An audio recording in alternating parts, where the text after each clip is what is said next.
nos grabe. Con eso saludo al sensei, a un hombre que no tiene, pero mire, ni un pelo de tonto, y que yo sigo citando por sus muy interesantes discusiones, al queridísimo escritor, analista político, Ramiro Padilla. Querido Ramiro, ¿cómo te va, mano? ¿Qué tal, mi querido Toño? Pues aquí escuchándote, descubriendo que cada día más hace falta una renovación de la clase política. Urge ya alejarnos de estos parásitos, de estas chinches chupasangre que lo único que han hecho es defender los intereses de las grandes corporaciones y defender los intereses de sus partidos a pesar de todo. Es una verdadera vergüenza que tengamos senadores como Josefina Vázquez Mota, como Osorio Chong, como todos ellos, que pues, lo único que hacen es estar saltando para comprarse impunidad. Y tenemos que llegar a un estadio histórico donde ellos sean simplemente una curiosidad histórica, que ya no sean actores de peso. Ya ahí están tratando de obstruir todo, o sea, todo lo que sea en beneficio de México no es conveniente para ellos. Todo lo que sea en beneficio de las grandes compañías, las grandes transnacionales, lo defenderán como López Portillo defendió en el 82 el peso como un perro. Ya están, defenderán a las compañías transnacionales como perros. No sé, es extraño, pero pues vamos, ¿no? De a poco limpiando. Bien lo dijo el presidente hace un tiempo, la corrupción se barre de arriba hacia abajo.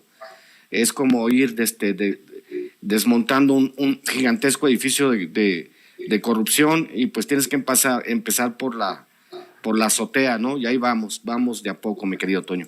Así es, querido Ramiro, yo estoy totalmente de acuerdo contigo. Ya hay que alejarnos de esos parásitos. Son como tú lo has dicho, chinches chupasangre, y algunos de ellos ya muertos. Yo me quedé mucho, y lo he venido citando desde la semana pasada, eso que planteaste en tu última intervención, de cómo, por ejemplo, en el PRD de Mancera, pues ya están más que muertos, como en Pedro Páramo, no más que no se han dado cuenta, ¿no? Pero no solo son parásitos, vampiros, chinches chupasangre, son muertos enterrados que ya no queremos en nuestra política. Y le pido, Ramiro, a David que nos grabe para platicar de esto precisamente. Está la otra cara de la moneda. Está la cara de los que sí votaron a favor de México, de los que sí están buscando una situación distinta para todos los mexicanos y que podrían aprovechar el impulso del pueblo en estos momentos. Hace rato lo platicábamos con Paco Cruz, cómo es que sectores de Morena, obviamente, del Partido del Trabajo y ahora el Partido Verde, podrían aprovechar de este momento histórico, de la gran carta que representa el presidente López Obrador y del impulso que les ha dado el pueblo para sacar adelante, pues vamos, una serie de posturas y candidaturas, y de una vez por todas echar de muchos estados al PRI, al PAN y al PRD.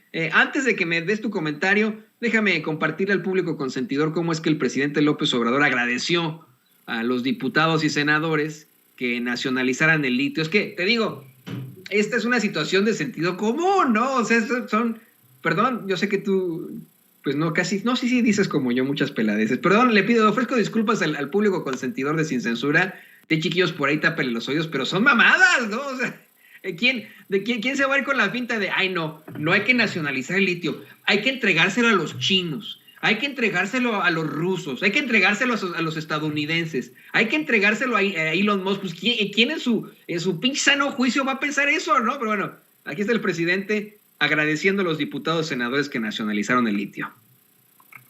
Quiero mandar mi agradecimiento a los legisladores, diputados, senadores que apoyaron la reforma en materia de minería para que el litio sea propiedad de la nación y que no se cometa ningún abuso, de que ningún país extranjero, ninguna empresa, ninguna corporación foránea quiera apropiarse de lo que es del pueblo de México.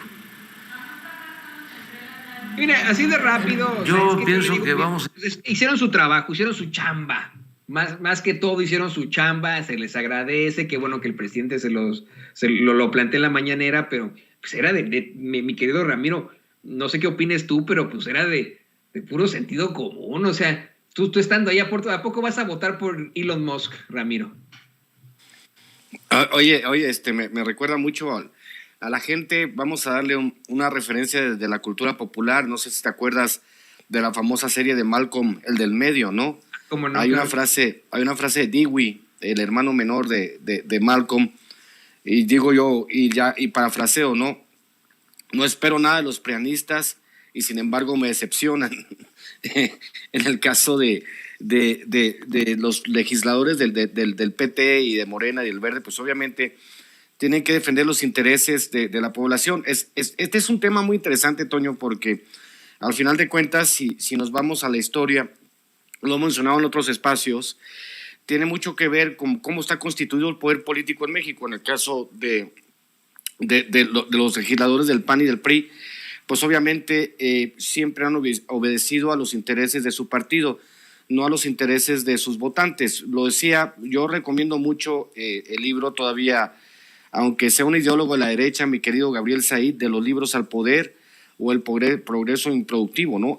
Donde él habla, precisamente Gabriel Said, de cómo los legisladores en México llegaron solamente a defender los intereses del partido que los postuló, de espaldas al pueblo mexicano. En el caso de la votación del domingo, es un ejemplo, el berrinche que se avientan porque se nacionaliza el litio, y como dices, pues somos el único país en el mundo donde tenemos, no sé, que creo que son 200 plurinominales de 500 diputados, o sea, el 40% de los diputados nadie los elige, llegan por lista, y esa es una aberración política, también es una aberración histórica que no podamos construir una mayoría absoluta para hacer cambios en la Constitución.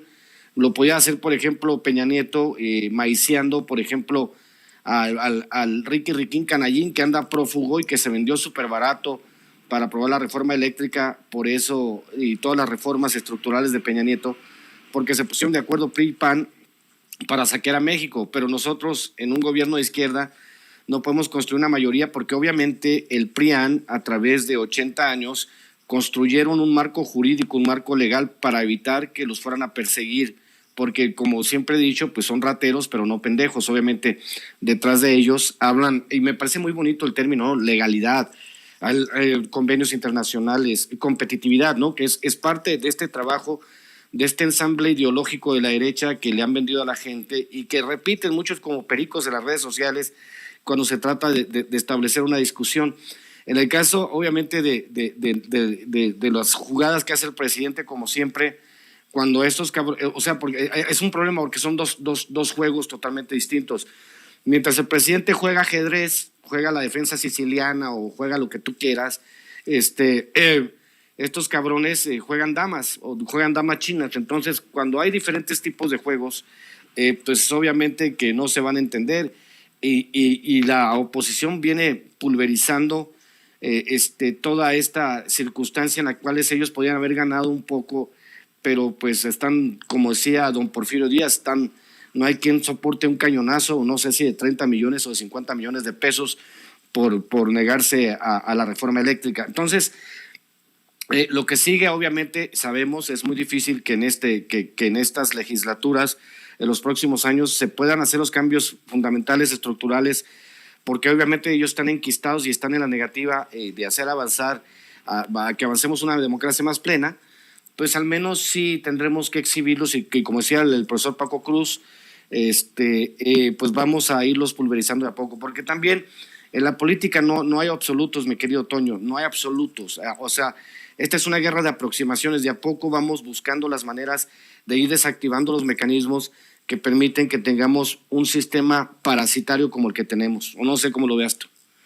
Me dio risa que le estás dando a los fachos nombres de jugadas de ajedrez, como el gambito de dama, como el jaque al pastor. Decir, esos cosas son tan ignorantes, esos cabrones. Es decir, ellos van a pensar que el jaque al pastor pues es un platillo que les dan ahí en el tizoncito, bueno, las taquerías que les gustan a ellos, pero no, sí, totalmente de acuerdo. Y permíteme, Ramiro, cambiar de tema con algo que va muy ligado a esto, le pido a don David que nos grabe. Pero hoy hablando de cómo es que, pues en efecto, está constituido ese poder político en México, hablando con Ramiro Padilla, quiero ligarlo a la forma en la que pues operan los voceros de ese poder político, los pseudointelectuales y pseudoperiodistas que desafortunadamente tenemos en las, pues vamos ahí en los medios de comunicación tradicionales, corporativos. Hoy el quién es quién de las mentiras de la semana, querido Ramiro, pues se exhibe junto con la periodista Ana Elizabeth García Vilchis una serie de mentiras.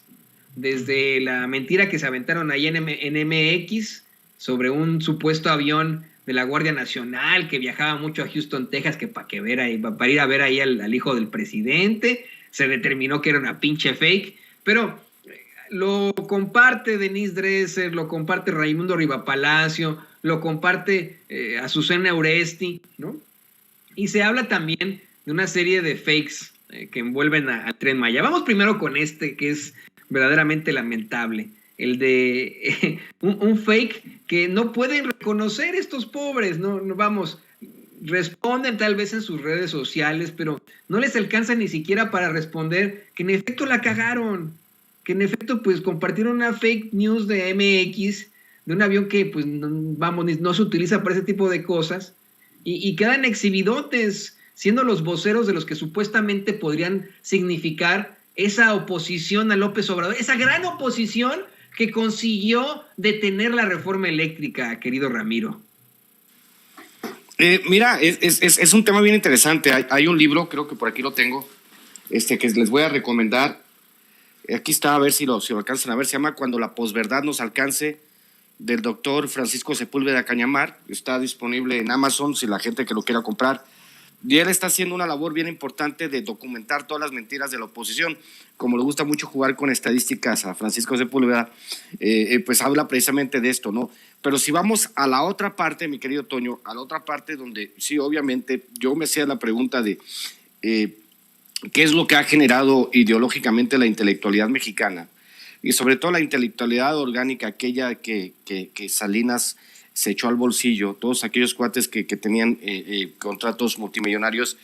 Y la pregunta ha sido, ¿no? Y cuando estamos en las conversaciones con toda la gente y nos ponemos a pensar, nos ponemos a debrayar, ¿no? Y a decir qué chingados ha hecho la intelectualidad mexicana, si tenemos a alguien del tamaño de Lacan, de Foucault, que tenemos a alguien del tamaño de Bordeaux, o que tenemos del tamaño de, no sé, algún pensador mexicano de esta intelectualidad orgánica que haya propuesto algo siquiera cercano a una idea de país, a una filosofía de lo mexicano, por ejemplo, y encuentras que no hay absolutamente nada. Obviamente, si hablamos de Roger Bartra, en la jaula de la melancolía, tiene una aproximación Bartra, o Agustín Basabe, que tiene un libro maravilloso que se llama Mexicanidad y Esquizofrenia, donde habla de este asunto bifronte de los mexicanos, ¿no? Cuando habla del dios, del dios bifronte que tiene dos caras, ¿no? Y esos somos los mexicanos. Pero en general, toda esta intelectualidad, obviamente no puedo replicarle a Denise Dresser porque me tiene bloqueado, no puedo replicarle a Broso porque me tiene bloqueado, no puedo replicarle a Lili Telles porque me tiene bloqueado, porque pues no están abiertos a una discusión, a un debate sobre las ideas. Obviamente siempre te van a mandar a los trolls a querer discutir, y los trolls pues obviamente son simples máquinas repetidoras de ideas prefabricadas que se construyen quizá en algún sótano de algún lugar pagado por Lex Luthor Claudio X González, ¿no? O sea, en general la intelectualidad mexicana ha establecido ciertos mecanismos, digo yo, y lo planteaba mi querido Toño, cuando hablábamos del fin de la historia de Francis Fukuyama, ¿no? Donde se habla básicamente de que el capitalismo había llegado, y estos tarados, todos estos intelectuales mexicanos pensaron que la historia es lineal. La historia no es lineal. Digo yo que es como la cumbia, un pasito para adelante y un pasito para atrás, pero con ganas. O sea, la historia no es lineal bajo ninguna circunstancia, y muchos de ellos, intelectuales mexicanos, ahora se dan el lujo de hablar de historia en tiempo real, con lo que es obviamente es lo más antihistoriador que puede haber. Entonces, obviamente en la guerra de las ideas, pues ellos ya lo perdieron. De hecho, fíjate que yo di una conferencia en Monterrey hace algunas semanas que se llama de cómo la derecha perdió la guerra cultural. Han perdido la guerra cultural, y lo que vemos son los resabios de esta derrota, de estos cadáveres que deambulan sin dirección, sin un frente unido, pueden ser un frente unido, pero son los puros cascarones del PRI, del PRD. El PAN tiene un poquito más, pero el PAN también ha estado a punto de perder el registro porque no tiene los suficientes militantes. Y si realmente quisieran enterrar al PAN antes de las elecciones, nomás que se haga una campaña de desafiliación del PAN y ya olvídate, se acaba el PAN, tiene que perder el registro por ley. Pero esta circunstancia, pues, en la cual ideológicamente han perdido, ¿por qué? Porque la tendencia mundial indica que el periodo neoliberal se terminó en el 2008. Yo también por eso recomiendo a Mark Fisher y Realismo Capitalista para que ustedes vayan apuntando en este segmento los libros que les estoy recomendando para que entiendan. Y vamos mezclando, ¿no?, lo que es la realidad del mundo con la realidad mexicana y vamos buscando nuestra propia ideología. Entonces, obviamente, ya para cerrar el comentario, la intelectualidad mexicana fue muy, de hecho, en Cartas un Facho, fíjate, en Cartas un Facho, el libro que está por salir, mi libro que está por salir, hay un ensayo que se llama Intelectualidad Mexicana SADCB, Sociedad Anónima de Capital Variable. Hablo básicamente de cómo se usufructuaron las amistades y la cercanía con el poder para hacer negocios nada más. Entonces, un intelectual que se dedica a hacer negocios, pues no es intelectual, y lo han demostrado estas revistas que constituían más del 80% del nuevo acervo de las bibliotecas y que siguen tragando polvo, ¿no?, en todas las bibliotecas del país. Y ellos pensaron que eran muy influyentes cuando la realidad es que muy poco público los leía. Qué terrible situación, mi querido Toño. Por eso es que es un grave error llamarle a personajes como Enrique Krause historiador, ¿no? Es un historiador, es un empresario de las publicaciones, si usted lo quiere ver, es un empresario literario, un empresario editorial, si le quiere llamar así, ¿no? Pero historiador no tiene, pero nadita el cabrón, ¿no? O sea, tiene voz de flatulencia, y hasta ahí, ¿no? Pues de ahí en fuera no tiene otra cosa. Y le pido, Ramiro, a don David que nos grabe, porque pasando de la intelectualidad o pseudointelectualidad mexicana, tenemos que definitivamente tocar este tema. ¿Cómo se pasa precisamente de eso, ¿no? De los que creen saber, de los que creen detentar toda la academia, a los que, híjole, son muy fáciles de convencer por estos, pues, personajes que nomás están exhibiendo el hielo, ¿no? Están exhibiendo, pues, situaciones vacías, ignorantes, en todo caso. Y me refiero a, desafortunadamente, pues una bola de famosillos ahí que siguen en la idea de oponerse al Tren Maya, ya sea por moda, por ignorancia. Se dijo en su momento que porque eran pagados, luego salió Natalia Lafourcade a decir, no, yo no soy pagada, yo sí opino así. Derbez pues tiene mucho dinero y ha pertenecido a esas esferas del poder desde hace mucho tiempo, pero se ha hecho toda una controversia al respecto y alrededor de estos, insisto, famosillos que tienen este tipo de comportamientos. Yo sí lo considero desde la absoluta ignorancia, desde el no tener algo mejor que hacer, desde el estar muy separados del pueblo, muy apartados, muy alejados del pueblo, y pensar que están haciendo algo bueno por el planeta, pues por mera moda, ¿no? Así como comprarse el nuevo iPhone, se unen a Greenpeace o se unen a Sélvame del Tren, ¿no? Este tipo de tonterías. Hoy, precisamente, en el quién es quién de las mentiras de la semana, se exhiben una serie de cosas que convencen, desafortunadamente, a los incautos y a los ignorantes. Ponen, por ejemplo, el fake del Junior de Pedro Ferriz de Con. Ya sabes que él es el Junior de Pedro Ferriz, el que veía ovnis, y que tiene otro Junior que se llama Pedro Ferriz Hijar. Pero bueno, este cuate compartió una foto de supuestamente la tala que existía en el paso del Tren Maya y etcétera, y pues es una foto que pertenece a la Amazonia argentina, ¿no? O sea, a menos que el Tren Maya esté ya llegando hasta Argentina y se convierta en un momento en el Tren Mapuche o tren Gaucho, pues sí, ¿no? Pero verdaderamente en una ridiculez absoluta. Y con esa finta se fueron muchos famosillos. O bien la foto de jaguares muertos que supuestamente habían perdido la vida por precisamente el Tren Maya, pero que resultó ser una imagen de una carretera en Brasil, ¿no? O sea, todo esto que incluso la organización Sélvame del Tren tuvo que aceptar son fakes. Acaban de dar a conocer que aceptaron que ese video que tuvieron en algún momento un video en el que salen unos pilotes en un supuesto cenote y etcétera, pues era un video fake, ¿no? Esa es la realidad. ¿Cómo podemos explicarles, tú que tienes una serie de publicaciones al respecto, cómo poderle explicar a los incautos que desafortunadamente detentan el arte entre comillas mexicano, de la música, de la cinematografía, cómo explicarles que no sean pendejos y que primero investiguen y que no se vayan con estos fakes para luego apoyar causas injustas? Es que sí, el planteamiento es, digamos, el planteamiento nodal de esta circunstancia que vivimos, Toño. Es primero que nada, ¿qué intereses defiendes o cuál es el nivel de entendimiento que tenemos los mexicanos? Podemos hablar del caso, digamos, lo vamos a mezclar porque son términos que son muy cercanos, la disonancia cognitiva mezclada con el analfabetismo funcional. En ambos casos hay personas que creen, vamos, el efecto Dunning-Kruger, ¿no? Hay elementos para preguntarnos por qué diablos una persona que creemos medianamente preparado o preparada puede estar en contra de algo que beneficia a los demás. Obviamente, desde el periodo neoliberal, un periodo neoliberal, ideológicamente hablando, es un trabajo. Se habla del capitalismo que va absorbiendo todo, incluso, como dice Mark Fisher en su libro, el capitalismo crea su propia crítica, ¿no?, para vacunarse, y es cierto.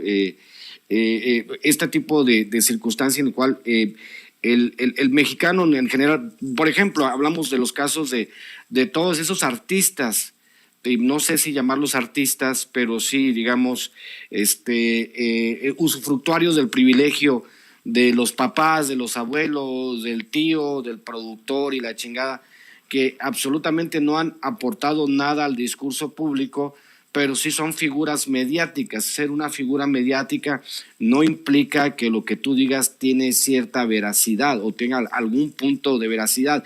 Ese es el problema con todos estos cuates, con todos estos, por ejemplo, Pedro Ferriz Híjar, que es nieto de don Pedro Ferriz, que él buscaba marcianos, pues él también anda buscando marcianos y anda buscando batallas inexistentes. Y también yo se lo planteaba a Vicente la semana pasada. Mientras nosotros desde la izquierda tenemos que estar atados irremediablemente a la verdad, porque se nos juzgará duramente si damos un solo dato falso, se nos arrancaría.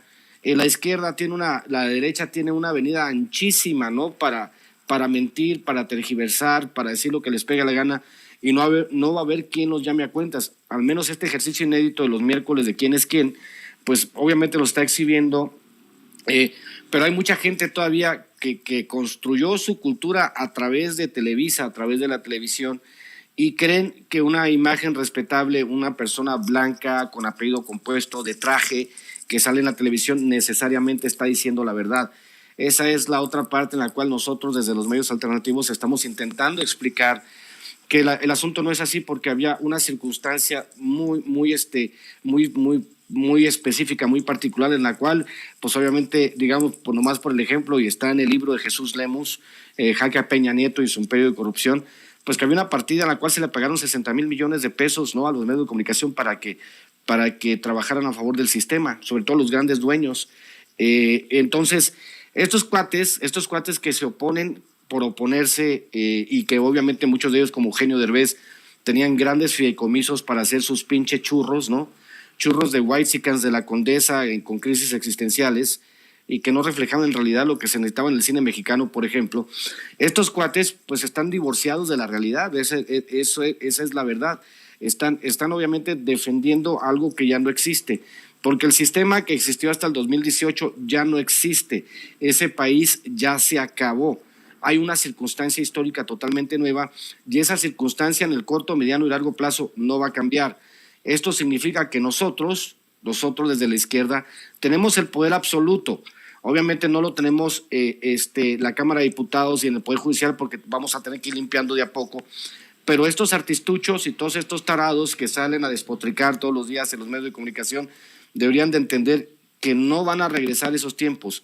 Ya no son los dueños del país, los dueños del país somos todos los mexicanos. Y cuando ellos entiendan eso, probablemente puedan variar un poco o se pongan a estudiar, a interpretar todos esos libros de historia que nos han dicho básicamente que vivimos en un soberano error y que hubo una pequeña casta de mexicanos que se adueñaron del país y crearon una suerte de neofeudalismo, porque ganar 88 pesos diarios de salario mínimo es un insulto por donde tú lo veas, siendo nosotros entre la décima y la decimoquinta economía del mundo. Tener salarios del nivel de Haití es obviamente una muestra de que el país ya no estaba funcionando. Entonces, pues ya que les vaya muy bien a todos ellos, que sigan diciendo, pero sobre todo es muy importante, lo digo también en el libro del Pequeño Chairo, cuando alguien dice una cosa hay que preguntarse quién lo dice, por qué lo dice y desde dónde lo dice. Yo pongo el claro ejemplo de Loret de Mola. ¿Quién lo dice? Loret de Mola. ¿Por qué lo dice? Porque le paga Latinos, ¿no? ¿Desde dónde lo dice? Desde un medio pagado por Roberto Madrazo. Obviamente, entonces, si le va restando, su credibilidad es igual a cero. Ese es el tipo de cosas que tenemos que hacer. Por eso es tan importante un espacio como el de Sin Censura, donde estamos nosotros, obviamente, igual que tú, Toño, pues yo también soy bien pinche grosero. Pero de repente me he tenido que reservar un poco porque llega gente y me dice, Ramiro, mi hijo de 10 años te ama. Y yo, chingas, pues señora, ¿por qué deja que vea este contenido para adultos si soy bien pinche grosero, no? Pero bueno, ¿qué puedo hacer, mi querido Toño? De que yo le decía a esa gente, oiga, pues dígale a su chamaco que las groserías son construcciones sociales, como una mera falda. Y luego dijeron, ¿así le vas a decir eso a tu hijita cuando crezca? Y ahora que pues yo de vez en cuando se me sale alguna pelada, digo, no, pues no voy a decirle eso. Así que entiendo el respeto que le tienes al público consentidor de Sin Censura, mi querido Ramiro. Yo quiero insistir con eso y también se lo diría a mi chiquilla, pues que no diga peladeces, pero que son meras construcciones sociales y así de sencillo. Y como siempre me llama mucho la atención esto que tú planteas. Te seguiré citando durante la semana a esta gente que construye su cultura a partir de lo que vio en Televisa, imagínate, ¿no? Por eso es que muchas de las formas que existen en estos momentos, mi querido Ramiro, en nuestros principales cuerpos legislativos, pues se parecen a un episodio del Chavo del Ocho o del Chapulín Colorado, todas estas expresiones de los máximos representantes de la ultraderecha mexicana, como el senador Longaniza, Julen Rementería, Xóchitl Gálvez, Kenia López Rabadán, pues es por eso construyeron su cultura a partir de lo que vieron en Televisa, en TV Azteca, y ni modo, no nos queda de otra. Querido Ramiro, ¿por qué no nos compartes tus redes sociales para que la gente se ponga en contacto contigo y te siga regañando por ser un perdulario como tu servidor? Pues estamos a través, hoy tenemos programa a las 9 de la noche, estamos trabajando un proyecto con el profesor Francisco López y con mi querido Abel Ayala. Nuestro proyecto se llama Chaironomics, ¿no? Estamos hablando de economía desde una perspectiva, obviamente el doctor Francisco López es buenísimo, le ha dado sus cátedras a los fachos en todos lados. Ya próximamente estoy intentando encontrar la foto de la portada de Cartas a un Facho, no sé si la producción la tenga mi querida Adri y Alexis. Estamos por sacar ya Cartas a un Facho, que es aquí ya lo encontré, se la voy a mandar ahorita a la producción, para que vayan conociendo a la gente, a ver si está Adrianita, y si no te la mando a ti, Ceci, ahí está, para que sepa la gente, al público de Sin Censura, que ya estamos por lanzar la continuación del Pequeño Chairo, que es Cartas a un Facho, que va a ser la segunda parte de la trilogía, y próximamente, pues obviamente, pues seguiremos en este tema de Chaironomics, hablando de temas económicos, obviamente el viernes entre Chairos y Fifís, con mi ayudante, mi chalán, César Gutiérrez Pliego, y pues estamos en @Chairo Ilustrado, Ramiro Atondo, y pues vamos con todo, mi querido Toño, vamos a seguir picando piedra, vamos a seguir haciendo que Sin Censura crezca, y yo les digo también a mis queridos amigos fachos de todas las latitudes, si con el 50% de cobertura de internet le estamos pegando una mega chinga a los medios chayoteros, imagínense cuando ya haya internet en todos lados, o sea, se acabó también.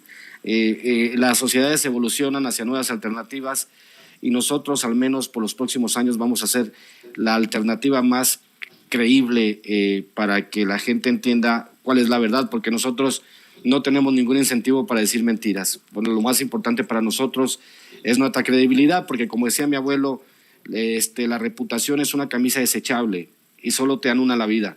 una vez que la pierdes no la puedes recuperar. Te mando un abrazo, mi querido Toño. Un abrazo, querido Ramiro. Exactamente, imposible recuperar la reputación, y bien lo sabe el pseudoperiodista Carlos Loret de Mola, mejor conocido como Los Montajes, por la serie de montajes que ha implementado. Así que bueno, y sí, en efecto, en unos años, fíjese, va a ser la situación muy distinta. Yo hace aproximadamente 7 años asistí a una junta de ejecutivos cuando todavía pertenecía a Azteca América, en la que estaban todos muy preocupados con qué es lo que iba a pasar con el futuro de los medios de comunicación. No entendían las redes sociales y sabían que se enfrentaban a un monstruo que los iba a suplantar en cualquier momento. Eso ya está ocurriendo, esa ya es la realidad, y pues ni modo, a esa se tienen que enfrentar. Así que bueno, quiero leerle un mensaje antes de que continuemos con el programa de Dani Sanz.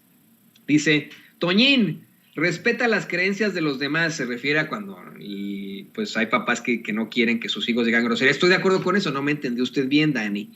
Yo le respeto que no quiera que sus hijos digan groserías. Y me pone: además, el finado Pedro Ferriz Santa Cruz ya no está, y sigues criticándolo. Más respeto por los finados, como lo hace el presidente. Yo nunca he criticado a Pedro Ferriz Santa Cruz, el de Un Mundo Nos Vigila.